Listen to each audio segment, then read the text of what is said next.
Queridos irmãos, abra sua Bíblia em Apocalipse capítulo 2, o versículo 12. Nós estamos caminhando no estudo das cartas 7 igrejas da Ásia Menor.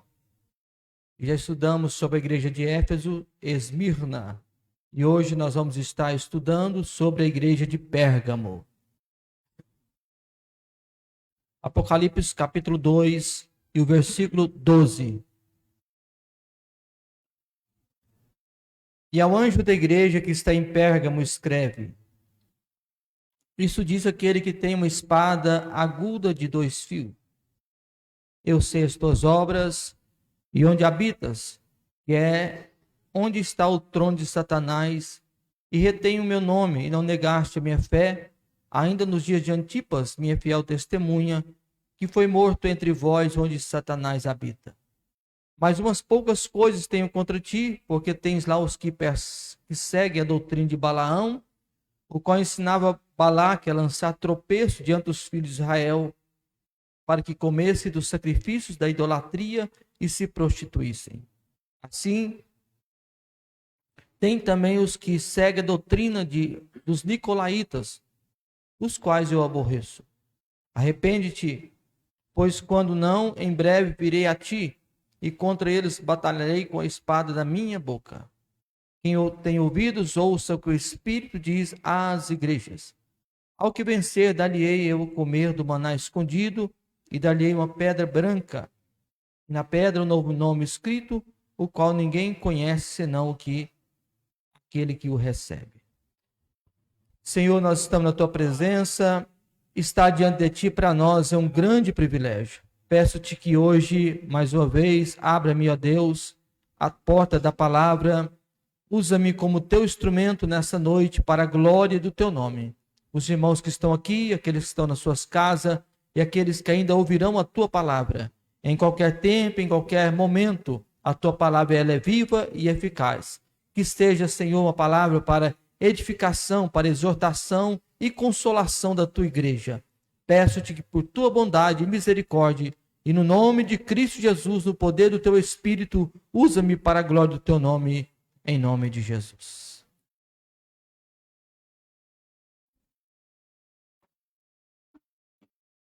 O perigo de acomodar-se é a temática que eu escolhi para esse tratado desta carta. A terceira carta à igreja de Pérgamo. Nós já estudamos sobre a igreja de Éfeso. Era a igreja que tinha muitas qualidades, e já destacamos elas aqui. Uma igreja que tinha trabalho, paciência, tinha discernimento, sofresses, tinha paciência e trabalhasse pelo nome do Senhor e não cansou. Mas eles tinham deixado o primeiro amor. Depois, semana passada, nós estudamos sobre a igreja de Esmirna, uma igreja que, como a igreja de Filadélfia, ela não ouve o Senhor Jesus, não trouxe nenhuma repreensão a esta igreja, porque Cristo achou Esmirna uma igreja fiel. E hoje vamos estar tratando sobre essa carta à igreja de Pérgamo. O capítulo 12 diz: Ao anjo da igreja que está em Pérgamo.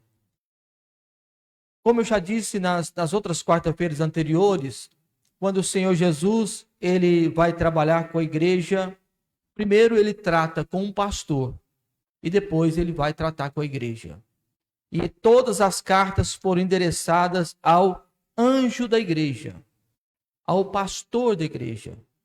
Porque o pastor ele tem a responsabilidade de cuidar do rebanho com muita responsabilidade.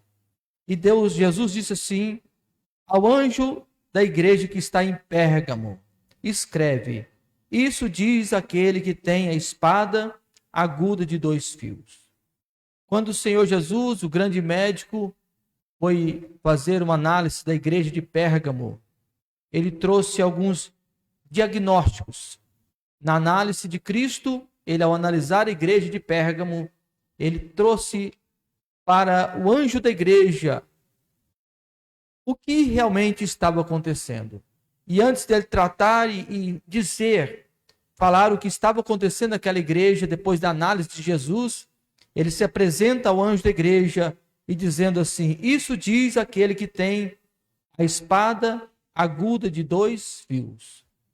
E essa espada que nós vamos observar, aguda de 2 fios, a resposta dessa espada está em Hebreus capítulo 4 e o versículo 12.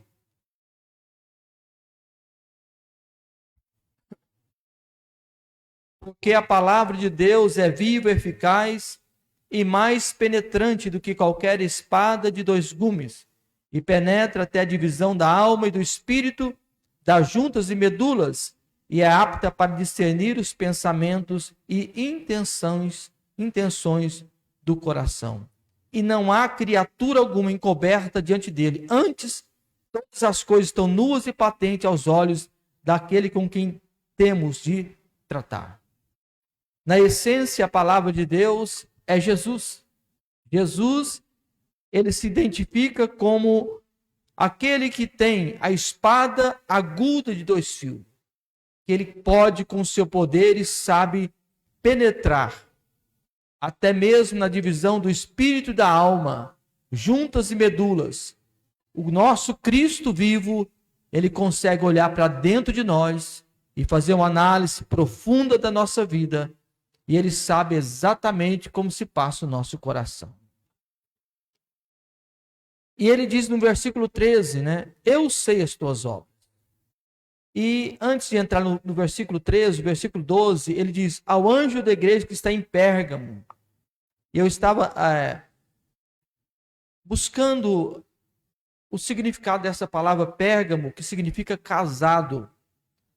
E trata esse assunto dessa carta, o perigo de acomodar.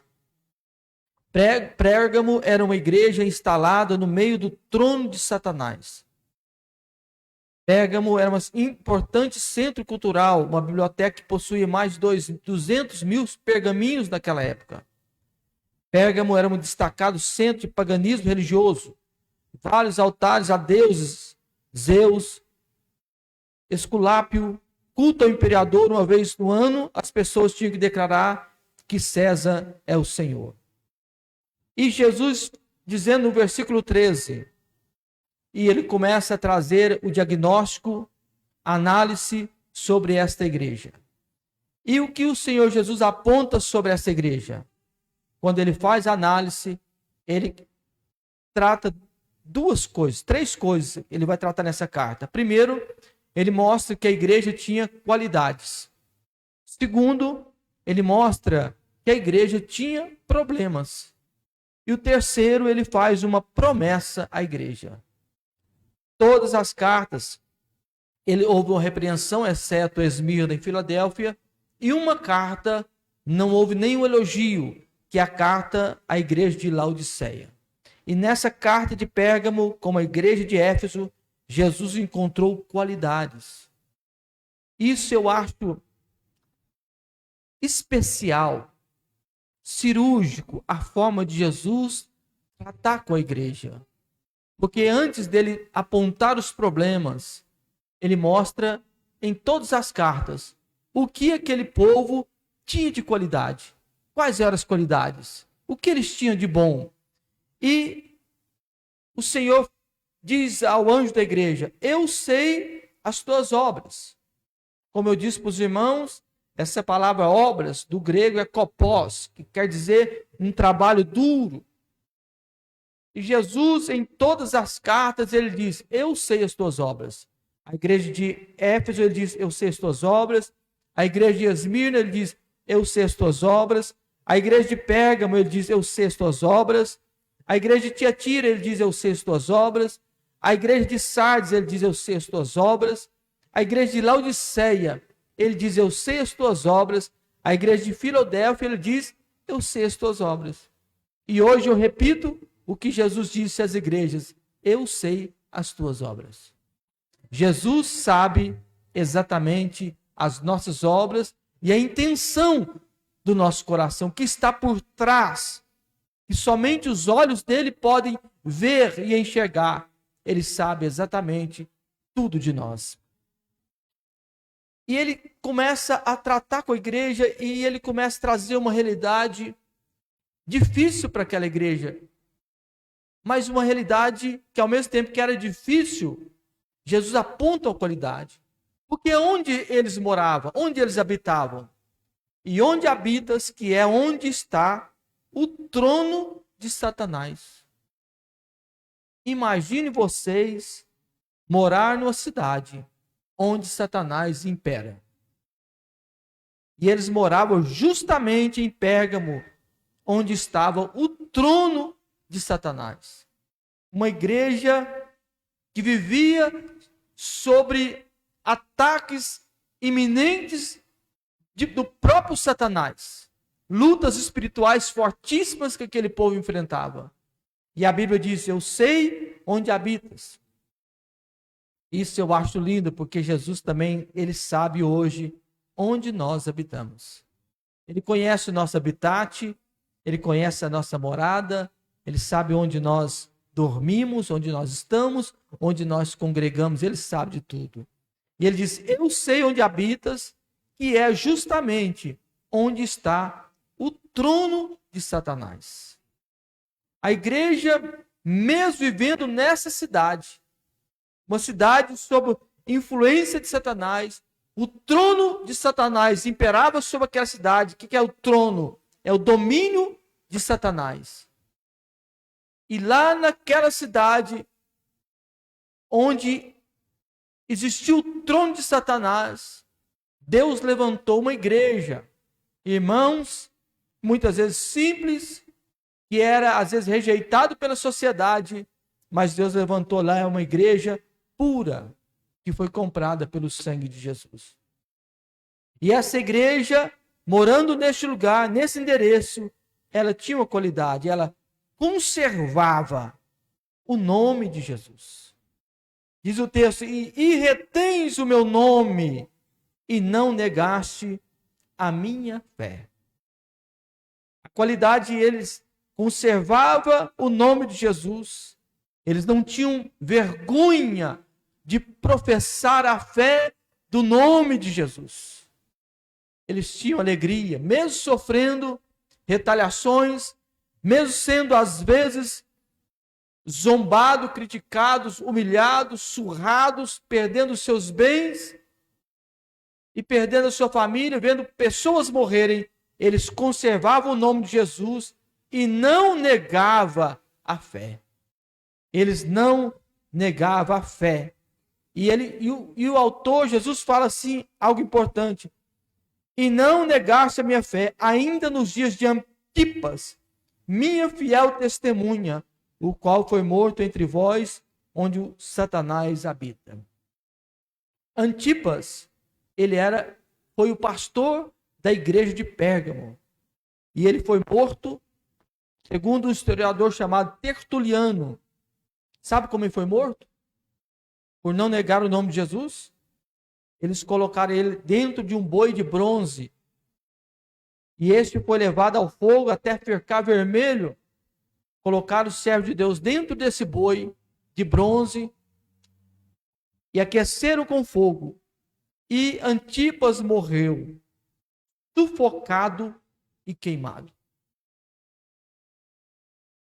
Mas as sementes dos mártires, elas fizeram nascer uma igreja poderosa. Porque o Senhor Jesus, ele começa a observar que aquele povo, vivendo sob perseguição, eles tinham uma fé viva. Esses crentes não estavam negociando a sua fé, mesmo que pagasse com a sua própria vida. Que amor é esse? Que grandeza é essa que só Jesus pode fazer um homem morrer por causa do nome dele? Só o Evangelho, por meio do Espírito Santo. E Tertuliano foi fiel até a morte. E eles mataram Tertuliano, mas ele ficou firme, não negou a sua fé. Então era uma igreja que tinha uma qualidade de conservar o nome de Jesus e de permanecer firme na fé no Senhor Jesus. Aí agora Jesus começa a tratar com alguns problemas seríssimos que essa igreja tinha e que hoje nós devemos estar atentos para não cometermos os mesmos problemas. Por muitas vezes, irmãos, a história se repete. Nós vemos Israel 40 anos no deserto. Eu já disse isso para os irmãos uma vez. Deus tirou o povo de Israel do Egito num estralar de dedo.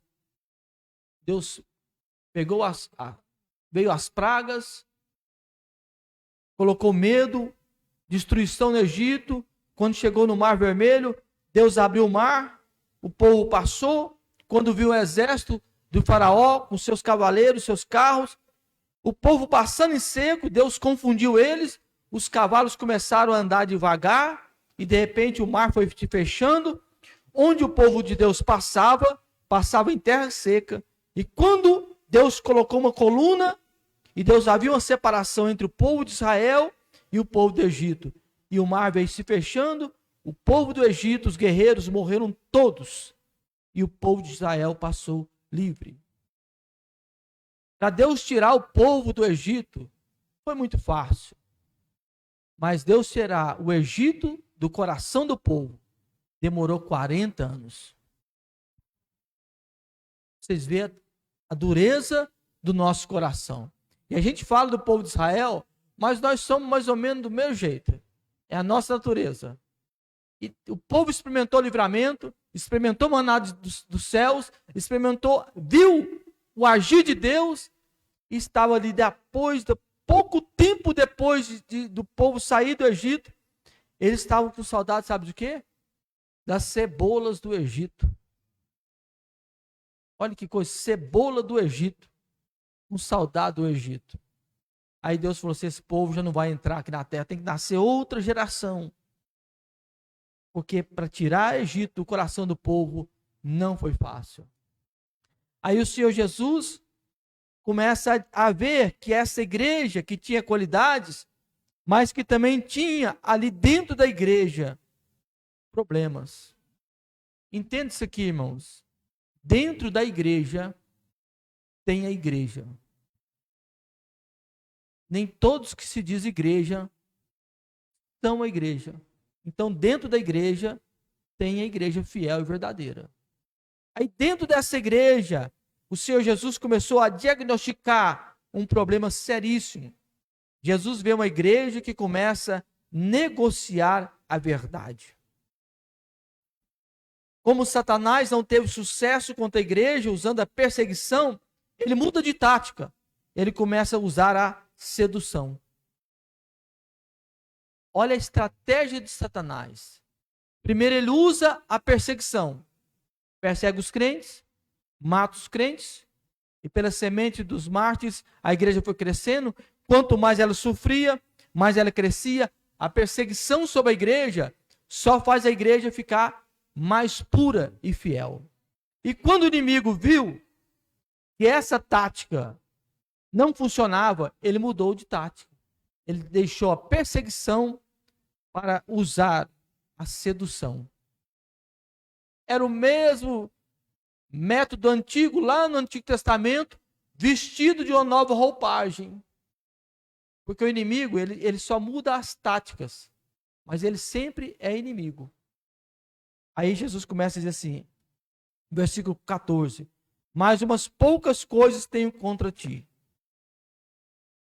Tem lá os que seguem a doutrina de Balaão, o qual ensinava Balaque a lançar tropeço diante dos filhos de Israel, para que comessem do sacrifício, da idolatria e da prostituição.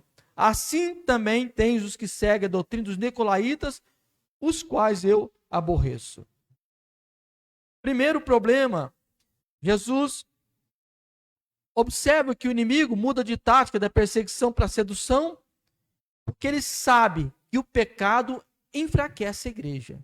Se tem algo que enfraquece a igreja é o pecado. E Jesus fala que tinha lá algumas pessoas que estavam seguindo a doutrina de Balaão. Vamos ver essa doutrina de Balaão? Abra em Números, sua Bíblia em Números, por favor. Capítulo 22.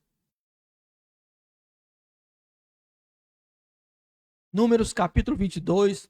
Nós vamos ler alguns versículos para a gente entender aonde começou a doutrina de Balaão. O versículo 1 do capítulo 22. O povo de Israel passando no Egito, a Bíblia diz, depois partiram os filhos de Israel e acamparam nas campinas de Moabe, desta banda do Jordão de Jericó. Viu, pois, Balaque, filho de Zippor, tudo que Israel fizera aos amorreus. E Moabe temeu muito diante desse povo, porque era muito, e Moabe andava angustiado por causa dos filhos de Israel. E ele tomou conselho. O que eu posso fazer? Porque esse povo está vindo destruindo tudo, Deus é com eles, e eu estou com medo. Aí ele entendeu, tem um profeta aí chamado Balaão. Chama ele, porque esse homem é um homem diferente. E você vai pagar ele, ele vai amaldiçoar, e o povo vai ser derrotado. Porque esse Balaão, ele tem um nome, ele é um profeta, ele fala, acontece. Chamaram Balaão. E Deus falou assim, vocês não vão com ele. E Balaque disse assim, não, eu quero que você amaldiçoe um povo que está vindo aí. E Deus falou, você não vai com eles. Mas Balaão gostava de um dinheirinho. Porque o dinheiro, a Bíblia diz que o dinheiro, ele é a raiz. O amor é o dinheiro, quer dizer, o amor é o dinheiro, não o dinheiro. O amor ao dinheiro é a raiz de todos os males. Não o dinheiro em si, mas o amor ao dinheiro. E Balaão ficou empolgado, mas ao mesmo tempo confrontado, porque Deus falou para ele assim, você não vai. E a Bíblia foi falando que, versículo 12, então disse Deus a Balaão, não irás com ele, nem amaldiçoarás esse povo, porquanto bendito é. O povo de Israel é bendito, não podia ser amaldiçoado. Aí Balaão levantou-se pela manhã e disse aos filhos de Balaque, ide à vossa terra, porque o Senhor recusa deixar-me ir convosco. Aí eles, porém Balaque, o versículo que prosseguiu ainda a enviar mais príncipes e mais honrados que aqueles, os quais vieram a Balaão e disseram, assim diz Balaque, filho de Zippor, rogo que não demores em vir a mim, porque grandemente te honrarei e farei tudo que me disseres. Vem, pois, rogo-te, amaldiçoa este povo. Aí Balaão disse, ainda que Balaque me desse a sua casa cheia de prata e de ouros, eu não poderia transpassar o mandato do Senhor, meu Deus. E continuou o mandato. E Deus falou assim, então você de noite segue aquele homem que te vierem chamar, vai contra eles, todavia falar o que eu disser. Aí a Bíblia diz que Balaão levantou pela manhã, abordou sua jumenta e foi com os príncipes. E a ira do Senhor acendeu. Por que acendeu? Porque o coração de Balaão estava contaminado. E nós vamos ver daqui a pouco por que o coração dele estava contaminado. Aí ele foi para atravessar. Balaão na sua jumenta, empolgado. De repente, Balaão veio com a sua jumenta. O anjo do Senhor apareceu. E a Bíblia fala de anjo do Senhor. Ou anjo do Senhor, né? Que está escrito aí, o versículo 22. O anjo do Senhor é a teofania. Toda vez que estiver escrito o anjo do Senhor, não um anjo, o anjo do Senhor, refere-se a Jesus. Então Jesus se posicionou, e ele se posicionando, a jumenta viu o anjo, Jesus, posicionado a ele, com a sua espada desembainhada. E a jumenta viu o anjo, ela viu Jesus, mas Balaão não viu. E Balaão começou a bater na jumenta. E falou assim, eu vou te matar. E a jumentinha olhou, e Deus abriu a boca da jumenta. Um animal fala. Eu acho isso que lindo, né? Porque a jumenta abriu a boca. Deus usou a jumenta para falar assim para ele, eu tenho te servido. Há quanto tempo eu tenho te servido? E Balaão lutando e não vendo aquilo que que era Deus, porque o animal não falava. Tal era a dureza do seu coração. Até que Deus abriu os olhos de Balaão e ele viu Jesus. E ele se calou.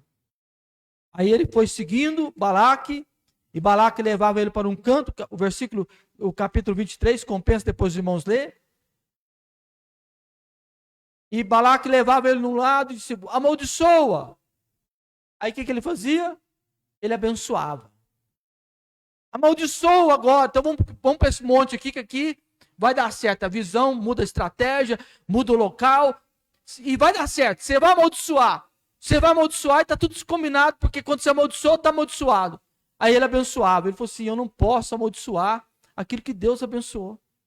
Por isso que a igreja, irmãos, ela é abençoada. Ninguém consegue amaldiçoar a igreja, porque ela é abençoada do Senhor Jesus.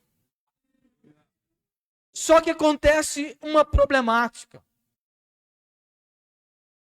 Balaão não consegue amaldiçoar, mas ele sabia uma receita de como o povo seria derrotado.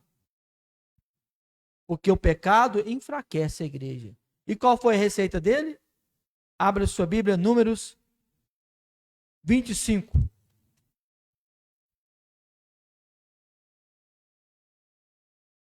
O versículo 1. E Israel deteve-se em Sitim, e o povo começou-se a prostituir com as filhas dos moabitas.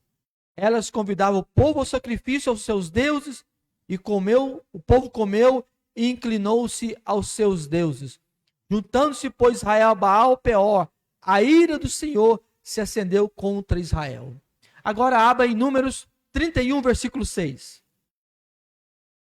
Por que o povo começou a prostituir? Números 31, verso 16.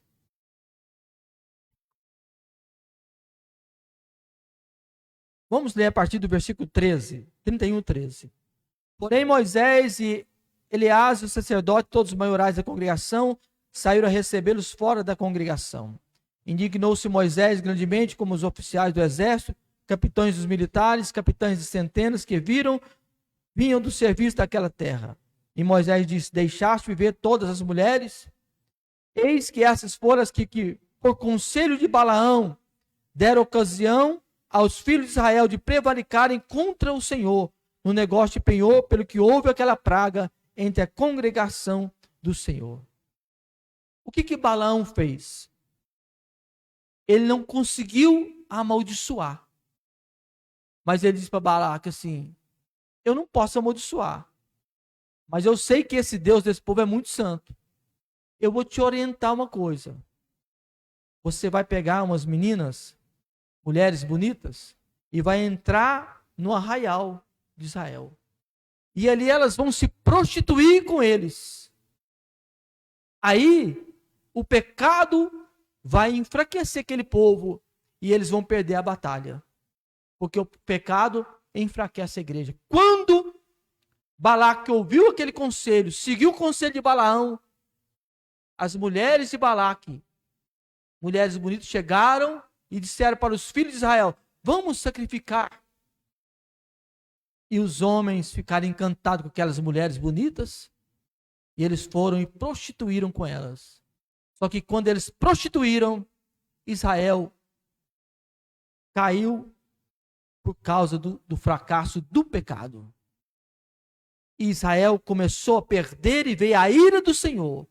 Balaão não pôde amaldiçoar, porque ninguém pode amaldiçoar, mas Balaão trouxe conselhos para Balaque, para que o povo viesse a prostituir.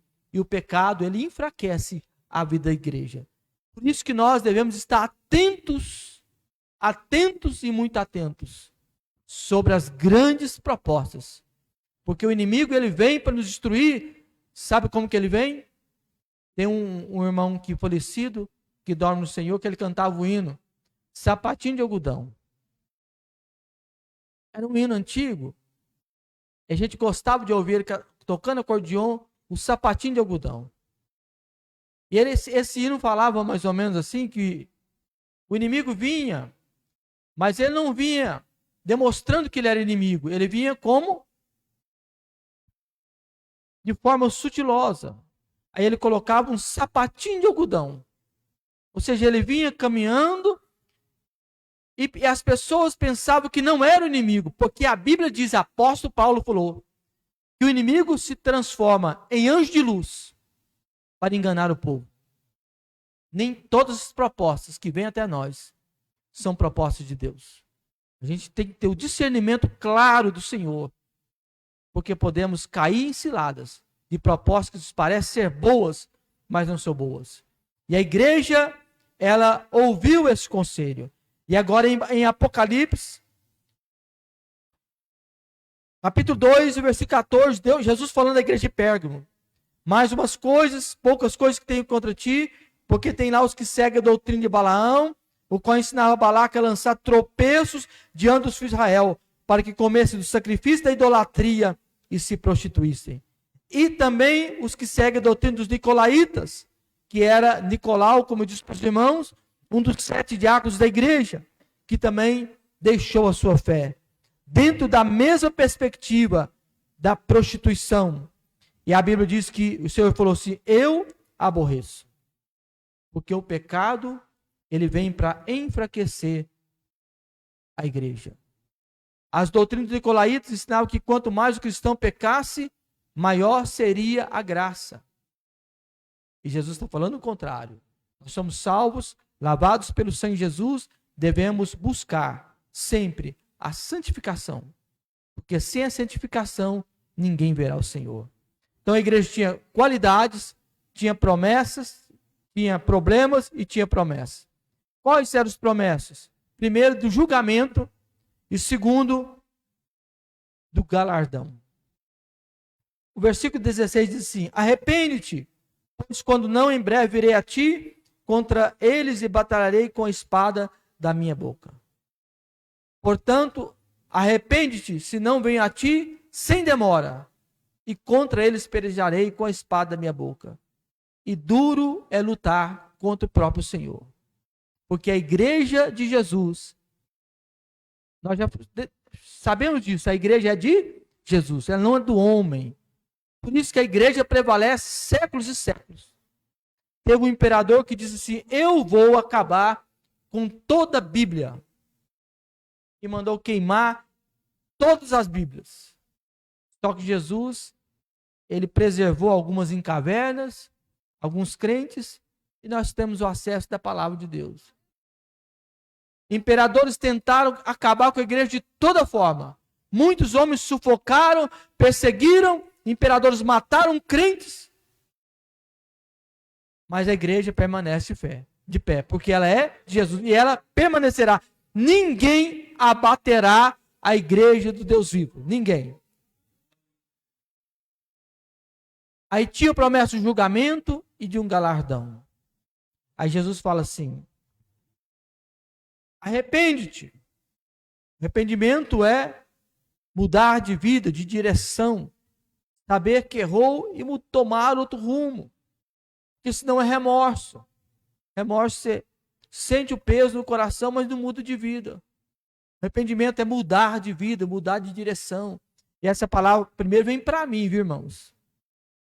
Depois para os irmãos. Porque a palavra corta tanto aí como aqui. Portanto, eu preciso muito da graça de Deus.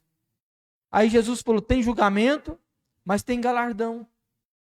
Você que perseverar firme até o fim, tem um galardão para você. E qual era o galardão? Primeiro, quem tem ouvidos, ouça o que o Espírito diz às igrejas. Então nós temos ouvido, não temos? Ouvidos espirituais, nós temos. Aí Deus falou assim, ouça o que o Espírito diz à igreja. O que ele diz?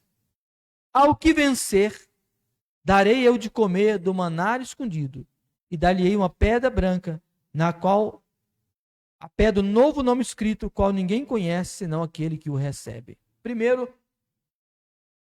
o maná escondido. Eu estava lendo um comentarista, ele diz que no deserto, Deus mandou maná, quando cessou, um vaso com maná foi guardado na arca e depois no templo. Abra sua Bíblia em Hebreus capítulo 9, versículo 4. Hebreus 9:4.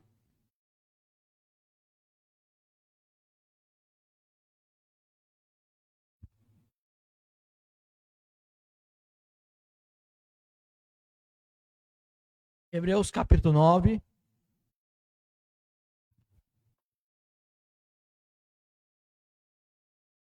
Vamos ler a partir do versículo 3, para a gente pegar o contexto.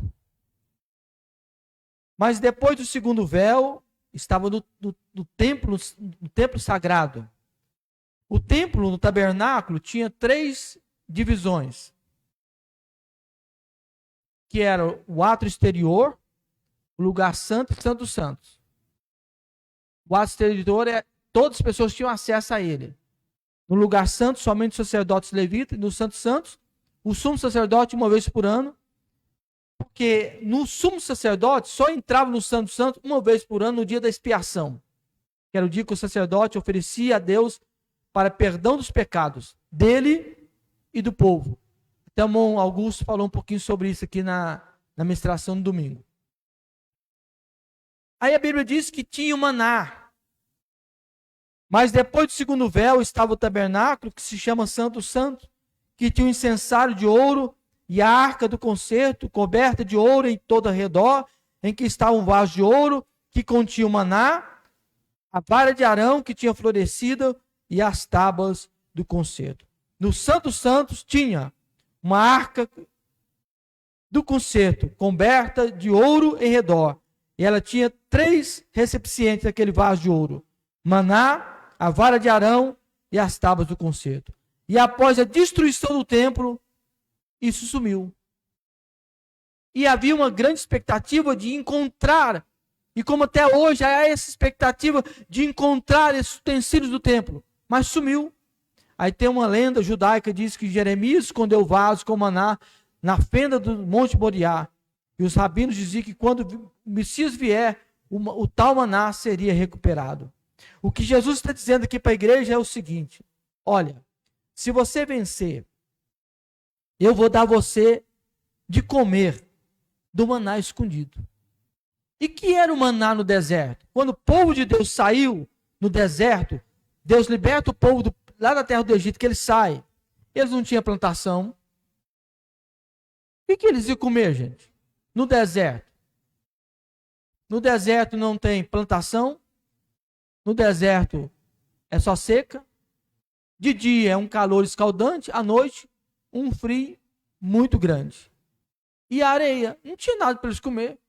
Aí Jesus falou assim: fica tranquilo, eu vou cuidar de vocês. Tirei vocês, mas eu vou cuidar de vocês.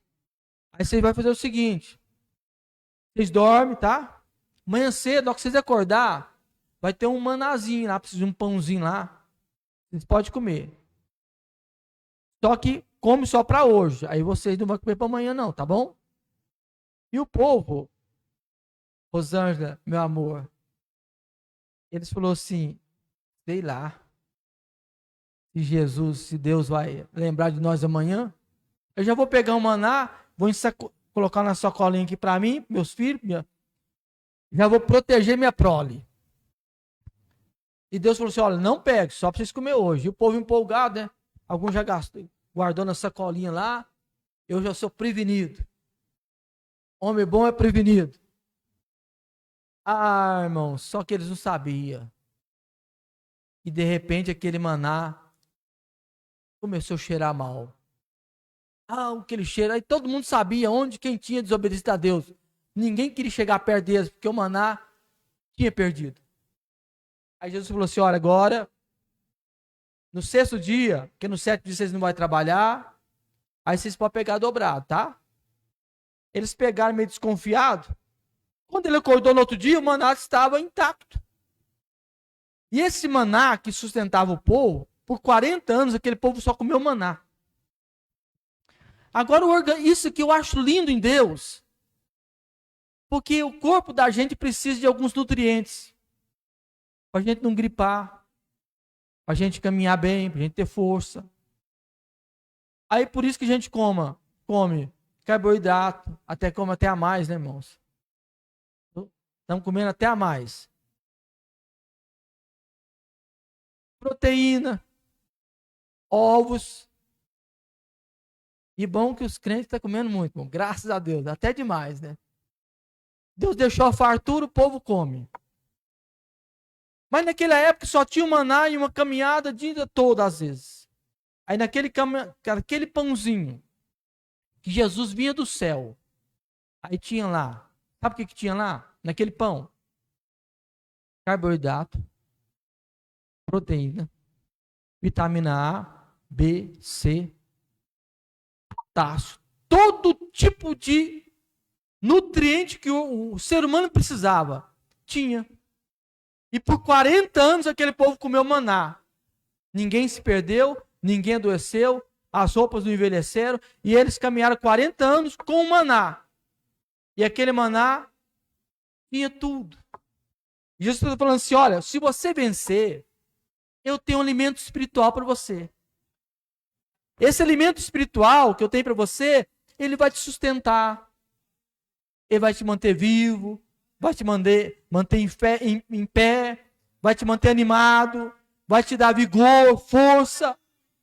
Porque Jesus falou assim, ao que vencer, eu vou dar desse maná que está escondido, mas eu vou dar para você, porque dos olhos de Deus, ninguém se esconde. Deus sabe onde está exatamente todas as coisas. Ele falou, eu vou te dar o maná, e outra coisa, ao que vencer, eu vou colocar uma pedrinha, dali uma pedra branca, e na pedrinha um novo nome escrito, o qual ninguém conhece, senão aquele que o recebe. Eu termino essa palavra, que Jesus ele é tão extraordinário, que ele pega os conceitos da época para mostrar uma realidade. E dentre as questões dessa pedrinha branca, que tinha vários sentidos, tinha uma lá que eu acho ela muito linda, que essa pedra branca, ela tinha um significado. E quando dois amigos se separavam por algum tempo, eles partiam a pedra em uma das partes e dizia, se algum dia você ou algum parente chegado, se eu vier aqui, eu pego essa metade dessa pedra e se encaixar, o anfitrião vai dizer a você, seja bem-vindo à minha casa. Então você fica uma parte da pedra, eu fico outra parte da pedra. No dia que a gente encontrar, ou um filho seu encontrar, e ele precisar de mim, manda ele trazer essa pedra. E quando as pedrinhas se encaixar, eu vou dizer para ele, se você é bem-vindo à minha casa. E Jesus pega essa alegoria para dizer assim para nós, eu vou dar uma pedrinha branca. Ele falou assim, eu vou preparar lugar. Eu tenho um lugarzinho para vocês. Eu tenho um céu que está aguardando.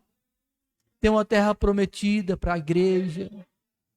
Jesus tem preparado um lugar tão especial para nós. E a gente deve perseverar firme na fé. Perseverando em Jesus. Deixando as coisas que nos afasta de Cristo. Os prazeres momentâneos. Não equivalem à glória futura. Nada equivale àquilo que Jesus tem preparado para cada um de nós. Portanto, meus irmãos, sejamos fiéis a Cristo, a sua igreja e a sua palavra. E Deus há de nos abençoar de uma forma muito especial.